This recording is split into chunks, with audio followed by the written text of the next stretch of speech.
बाबर आजम से जब आज एक सवाल हुआ, फिर क्या हुआ? उन्होंने कहा कि मुझे किंग शिंग ना बोले। क्या बोला? उन्होंने कहा कि मुझे किंग शिंग ना बोले। सपना तो तहा है तो दिल कभी जलता है। सचिन तेंदुलकर ने बाबर आजम से कोचिंग ली है और जो सचिन अपने आप को लोग कहते हैं इतना ग्रेट है, बाबर आजम के सामने कुछ भी नहीं है।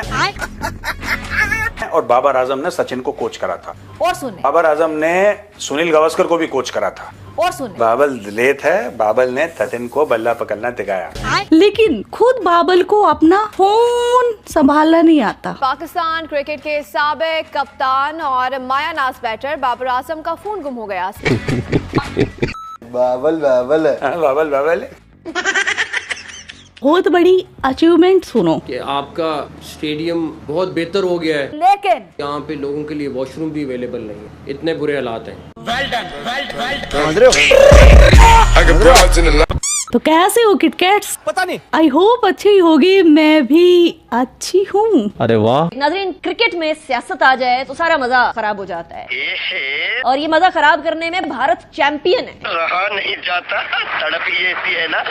भारतीय ऑफिशियल्स ने चैंपियंस ट्रॉफी के लिए पाकिस्तान आने से इनकार कर दिया। उनके किसी मिनिस्टर ने कहा है खेल और टेरर है, क्रिकेट और टेरर एक साथ नहीं चल सकते। अब आते हैं मेन मुद्दे पर। पाकिस्तानियों ने स्टेडियम इसलिए बनाया है कि हम हिंदुस्तानी इनको ट्रोल कर रहे थे, हमें दिखाने के लिए बनाया है। बाकी खेलने से तो पता चल ही गया होगा, खिलाड़ी इंजर्ड हो रहे हैं। इसकी वजह क्या? क्योंकि भाइयों ने लाइट ही इतनी खतरनाक लगाई है। मुबारकबाद, मेन काम था स्टेडियम का जो मुकम्मल हो गया। ये पीसीबी के चेयरमैन है और इनका बोलना है कि अभी सिर्फ आधा स्टेडियम का काम हुआ है और आधा बाकी है। इसका बहुत सारा काम अभी तकरीबन आधा काम बाकी है। पॉइंट को नोट करना। और जो आधा बचा हुआ काम है वो होगा जो हम इंशाल्लाह ताला जैसे ही अब ये चैंपियंस ट्रॉफी खत्म होगी तो उसके बाद शुरू करेंगे। चैंपियंस ट्रॉफी के बाद मतलब होली के बाद बिड़किलों का क्या काम? और नहीं तो क्या। मैं जब भी अपनी टीम के साथ विजिट करता था तो कर्नल समी को कहता था, कर्नल साहब वो मुझे लग रहा है कि आपका प्रोजेक्ट थोड़ा स्लो जा रहा है। ये मुझे सिर्फ तो कहते थे आप बेफिक्र हो जाए, हम उनसे पहले खत्म करेंगे। देखा, इनके कर्नल जर्नल मिलकर स्टेडियम की दलाली कर रहे हैं। मैं जनरल साहब का बहुत बहुत शुक्रिया अदा करता हूँ क्योंकि इन्होंने जिस तरह की सपोर्ट और इस अगर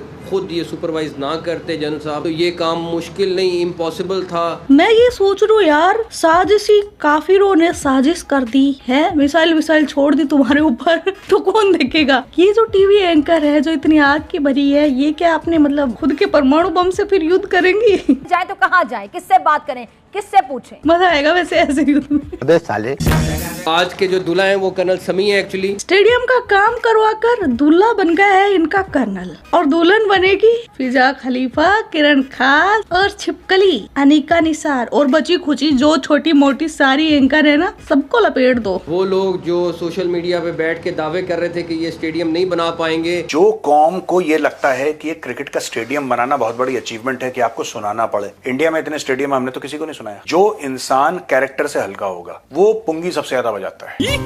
अभी तक आपने सुना पीसीबी चेयरमैन को, अब तन के फकीर को सुनिए। आप लोग हैरान तो हो रहे होंगे, मैं फलाना, मैं ढिमका, मैं तीर मार दूंगा, मैंने भाला छोड़ दिया। फिर वो जीतते और हम हारते, लेकिन अल्लाह ताला का शुक्र है आज जनरल साहब की वजह से हम जीते और वो हारे। सोशल मीडिया के ऊपर बहुत ज्यादा अजीब किस्म की, फजूल किस्म की, स्पेशली इंडिया की तरफ से जो उल्टी सीधी बातें सुनने को हमें मिलती हैं कि जी हमारे जो पाकिस्तान के स्टेडियम्स हैं वो कंप्लीट नहीं हुए। इंडिया का क्या लेना देना, मतलब क्या हमने पैसा दिया उसके लिए? हमें क्यों रिपोर्ट दे रहे हैं कि बन गया? तो सारी बात आपको पता है, इंडियन मीडिया तो वैसे ही खुश होता है। हाँ, तो मोटिवेशन दे रहे हैं हम लोग, ट्रोलिंग नहीं कहते उसको बेटा, मोटिवेशन। अगर इंडिया की नफरत नहीं होती तो तुम्हारे यहाँ स्टेडियम का टॉयलेट नहीं बन सकता। तुम्हारे यहाँ टॉयलेट तो अभी भी नहीं बने हैं सर। मोटिवेशन में कहाँ कमी रह गई थी, क्या कमी रह गई थी? कराची वालों से मेरा सिर्फ एक पैगाम है कि आपका स्टेडियम बहुत बेहतर हो गया है, लेकिन यहाँ पे लोगों के लिए वॉशरूम भी अवेलेबल नहीं है, इतने बुरे हालात हैं। ये हमारी बहुत बड़ी अचीवमेंट है।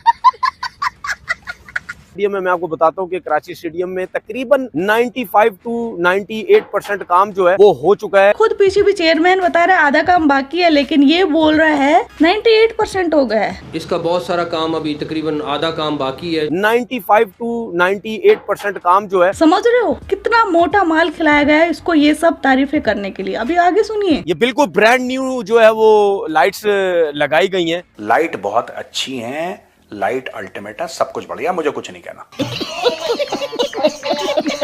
आगे बताओ। सोशल मीडिया में ये बोला जाता है कि जी पाकिस्तान के जो स्टेडियम्स हैं उनके ऊपर काम नहीं हो रहा। आप ग्रास देखें कितनी जबरदस्त है, ग्रीन नजर आ रही है, बिल्कुल ग्रीन जो है वो आपको ग्रास नजर आ रही होगी। आप पहली बार ग्रीन घास देख रहा है क्या? घास ग्रीन ही होती है। कुर्सियों की तरफ देखें, कुर्सियां आपको मतलब डिफरेंट कलर्स की, पर्पल नजर आएगी, रेड नजर आएगी। ये बस यार कलर में ही खुश हो जाते हैं। कुर्सी का कलर पर्पल है, लाल है, काला है, हरा है, पीला है। मुझे तो लगता है ये मॉर्निंग में भी अपनी वो देखकर खुश हो जाते होंगे। हरे कलर की आ जाती होगी तो सातवें आसमान पर होते होंगे। वाह, पाकिस्तान के झंडे जैसी आई है।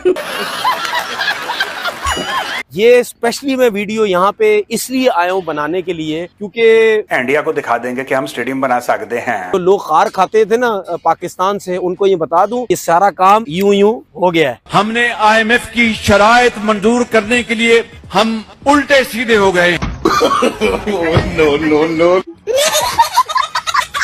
इनको बोलने दो। जिस कौम का इतना ज्यादा फेलियर है, हर समय फेल होती है वो कौम, हर जो काम करते हैं फेल होती है। उनका पासपोर्ट फेल, उनकी करेंसी फेल, उनकी इकोनॉमी फेल, उनकी डिप्लोमेसी फेल, उनकी फौज फेल, उनकी बिजली फेल, उनका पानी फेल, उनकी हर चीज फेल। पर 24 करोड़ की कौम को यह लगता है कि एक स्टेडियम समय पे बनाना एक बहुत बड़ा अचीवमेंट है। कब्र से जिन्ना उठ के एक पल का जीना गाएगा ऐसे हाथ करके, तो ठीक है, तुम्हें मुबारक हो यार, एक पल का जीना। जिन्ना को निकालो कब्र से, बोला बेटा नाच। एक पल का जीना बस।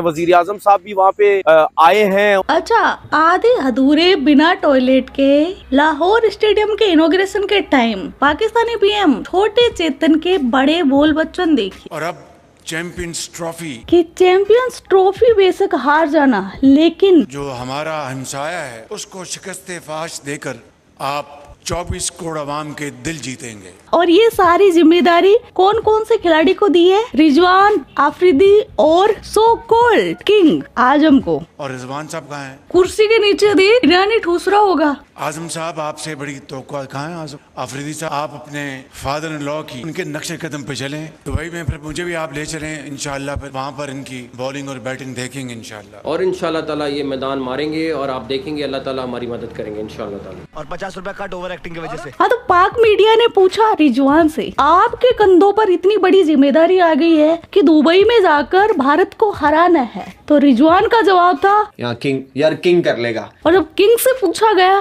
तो किंग ने बोला, सबसे पहले तो मुझे किंग सिंह बोलना बंद करो। बाबर आजम किंग नहीं, घंटे का किंग है। बाबर आजम से जब आज एक सवाल हुआ, फिर क्या हुआ? उन्होंने कहा कि मुझे किंग सिंह ना बोले। क्या बोला? उन्होंने कहा कि मुझे किंग सिंह ना बोले। सपना टूटा है तो दिल कभी जलता है।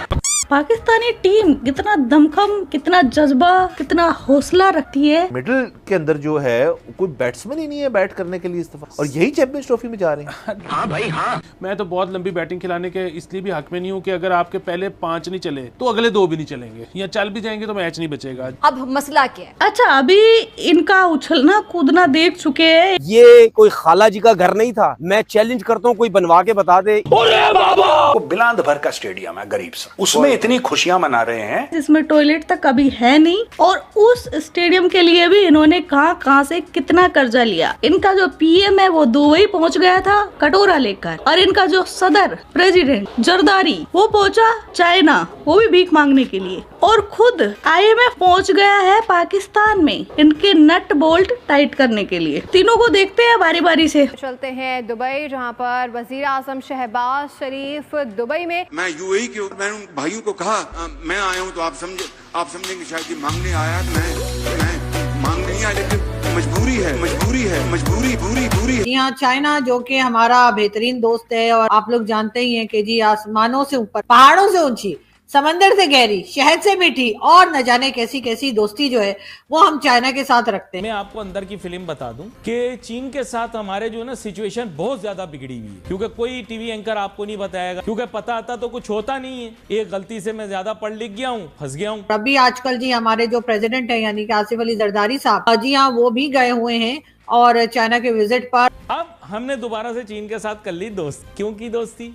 इस वजह से भाईजान, क्योंकि कर्जा हमने वापस देना नहीं। हमने चाइनीज को बोला है कि भाईजान प्लीज ये जो कर्जा आपने में दिया है प्लीज इसको आगे बढ़ा दें। तो यकीनन अब चाइना को कुछ ना कुछ तो पैसा देना ही पड़ेगा ना, यानी कि अगर हम बोरी मांगेंगे तो थैला तो मिल ही जाएगा। यही डेडिकेशन थी जिससे ये प्रोजेक्ट मुकम्मल होना था, वरना ये प्रोजेक्ट मुकम्मल नहीं हो सकता।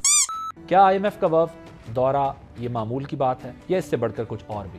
पाकिस्तान में मैन्युफैक्चरर्स के लिए टैरिफ इस वक्त खित्ते में सबसे ज्यादा है। A lot of पाकिस्तानी से कि ये IMF दखल अंदाजी कर रहा है। हालांकि ये 25th टाइम है कि आप IMF के पास जा रहे हैं और उनकी जो डिक्टेशंस भी होती हैं वो भी मुल्क की इकानमी के मफादात में होती हैं। IMF पाकिस्तान को डिक्टेट कर रहा है। Right to do so because when they pay you. A few moments later. Yes, हम किसी की डिक्टेशन नहीं लेनी चाहिए और किसी लिहाज से भी वो अपने तौर के ऊपर हमें ये नहीं कह सकते कि हमें क्या करना है। जो हमारे मुल्क के मफाद में है वो हम श्योरली करेंगे। भाई बुड्ढा सठिया गया है क्या? पहले तो बोल रहा है कि हम 25 बार लोन ले चुके हैं तो IMF इनके ऊपर कुछ भी कर सकते है, दूसरी बात में बोल रहा है डिक्टेट नहीं कर सकती। भाई मतलब क्या बोलूं मैं इनके दोगलापन को। आगे बढ़ते हैं। IMF ने आकर पकड़ा है इनके चीफ जस्टिस को कि भैया तुम्हारे मुल्क में ये हो क्या रहा है, चल क्या रहा है। IMF के वफ्द ने चीफ जस्टिस ऑफ पाकिस्तान से मुलाकात की है। ऐसा कहा जाता है कि इनकी जेल में जो इमरान खान है वो खत लिखता है कभी तो IMF को कि भाई पाकिस्तान को लोन मत दो, मुल्क को तबाह बर्बाद कर दे, और कभी खत लिखा जाता है ट्रम्प काका को कि जो इनके मुल्क में आजादी है, राय क्या बोलते हैं ये, फ्रीडम ऑफ स्पीच, उसका गला घोटा जा रहा है। चीफ जस्टिस ने इमरान खान की जानिब से उनको लिखे गए खत पर भी बात की। मतलब खुद ये बोलते हैं कि इनकी जेल में कोई पेन पेंसिल तक नहीं लेकर न जा सकता है न आ सकता है, तो खत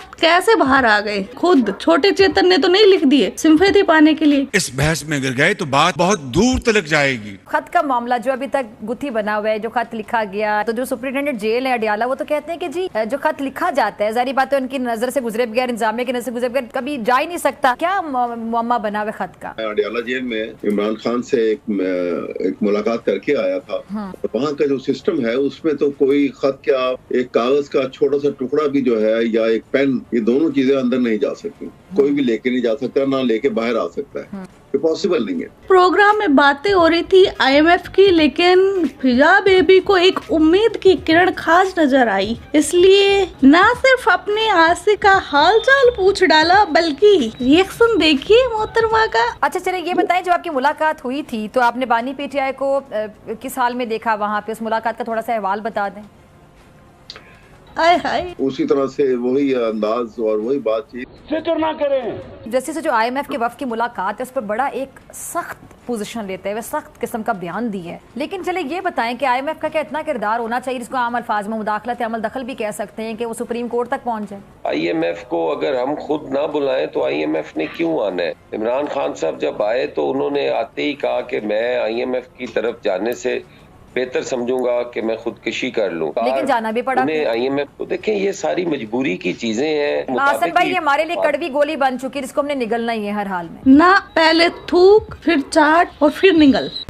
चैंपियंस ट्रॉफी में ना आने की बात तो ऑलरेडी कर चुका था, इनकार कर चुका था भारत पहले ही, लेकिन उसके साथ साथ अब मसला एक और आ गया। इस छिपकली की पूंछ में कांटा क्यों चुभ रहा है पता है? भारत ने कहा है, ICC पे दबाव डाला है, आजाद जम्मू कश्मीर के अंदर अपने इंतखाबात होते हैं, वहाँ का सिस्टम वैसा नहीं है जो मकबूजा कश्मीर जो इंडिया की साइड वाला वो है। मुझे लगता है यार पाकिस्तान में एंकर बनने के लिए ना जहालत कूट कूट के भरी होनी चाहिए, बस बन गई एंकर। अबे मदरसे छाप POK तो बहुत दूर की बात, खुद पाकिस्तान में इलेक्शन हुए हैं आज तक। तुम्हारी पाकिस्तान फौज दुनिया की नंबर 1 वो फौज है जो चुनाव हारती नहीं और जंग जीतती नहीं, और इसकी इसलिए इतनी ज्यादा भून रही है। 2023 के अंदर वर्ल्ड कप ट्रॉफी लद्दाख के मुतनाजा इलाके में जो इंडियन इलीगली ऑक्यूपाइड कश्मीर है वहाँ लेकर जाई गई। आगे सुने, जो इसके पूंछ में चुभता हुआ कांटा है उसकी चुभन। शिरकत ना करने पे भी जुर्माना भरने को तैयार है, लेकिन अपनी अना को तोड़ने को तैयार नहीं है, और खेलों के साथ जो राब्ता हो सकता है वो भी करने को तैयार नहीं है। अरे छिपकली सी रोटी खाया कर, रोटी खार मत खाया कर। भारत और पाकिस्तान में ताल्लुकात जब खराब होते थे तो क्रिकेट अटेंड करके सारे मामलात को सही कर लिया जाता था। आजकल मामलात ही क्रिकेट की वजह से खराब हो रहे हैं। क्या हो रहा है? अभी थोड़ी देर पहले ये मोहतरमा इतनी आग उगल रही थी और अभी देखो भारत से मिलने को कितनी इतनी बेताब हो रही है, आय हाय,